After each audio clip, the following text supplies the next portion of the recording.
The universe is a cruel, uncaring void. The key to being happy isn't to search for meaning, it's to just keep yourself busy with unimportant nonsense, and eventually you'll be dead.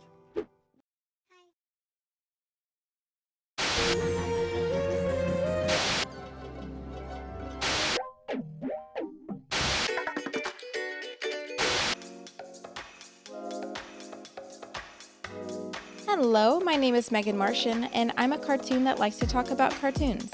Is Mr. Peanut Butter a bad dog? Today, we're diving deep into the world of BoJack Horseman and exploring the character Mr. Peanut Butter. Is he the embodiment of toxic positivity? Or is he simply a flawed character who tries to see the bright side of life? Let's jump in. If you're a fan of BoJack Horseman, you're probably familiar with Mr. Peanut Butter, the upbeat and ever-optimistic yellow Labrador Retriever. On the surface, he seems like the embodiment of positivity, always with a smile and something positive to say. You know, it just goes to show, with the right attitude, every single one of your dreams will always come true. I have to admit right from the get-go that Mr. Peanut Butter is my favorite character in BoJack Horseman and my favorite type of person, but more on that later. Today, I want to explore the potentially darker side of Mr. Peanut Butter's perpetual optimism and how it may align with the concept of toxic positivity. Toxic positivity is the tendency to always put on a happy face, suppressing or ignoring all negative emotions and experiences. Although having a positive outlook on life can be good, leaning too far into the rejection of all difficult emotions and engaging in toxic positivity can have detrimental effects on mental health and relationships. One of the key aspects of toxic positivity is the denial or avoidance of negative emotions.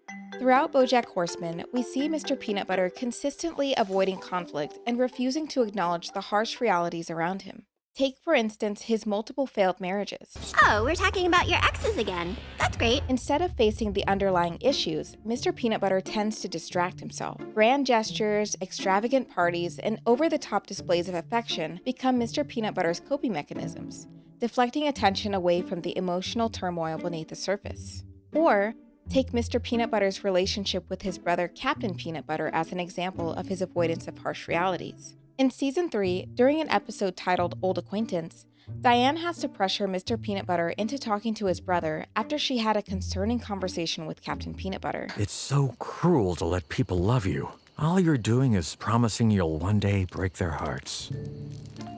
Cool fire pit. It takes 3 tries from Diane before Mr. Peanut Butter is finally willing to confront the possibility that something may be wrong with his brother. Something is going on with your brother. You need to talk to him. We don't really have the kind of relationship where we talk about things. Labs prefer to keep things playful.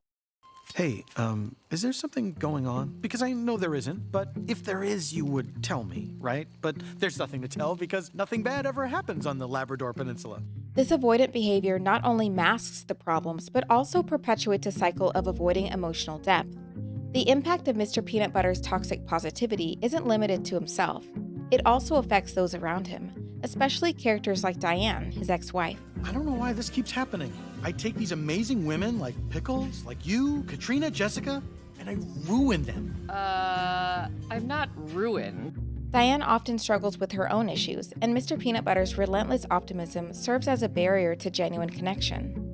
Their conversations often highlight the disconnect between Mr. Peanut Butter's facade of positivity and Diane's need for authentic emotional engagement.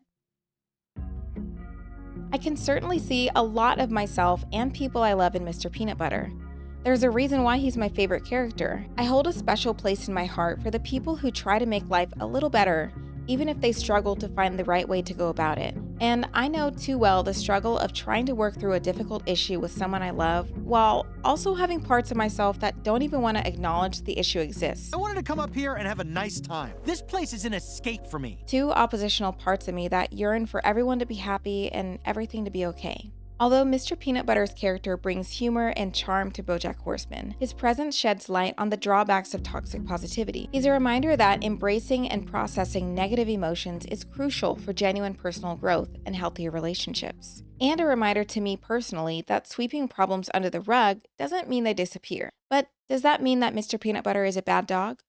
No, at least not to me. While Mr. Peanut Butter certainly has his flaws, he reflects that part of ourselves that just wants everything to be okay, even when it's not.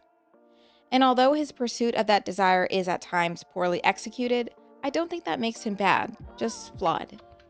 But what are your thoughts on Mr. Peanut Butter's character? Share your comments down below. Thank you so much for joining me. I hope you enjoyed, and I'll see you in the next video.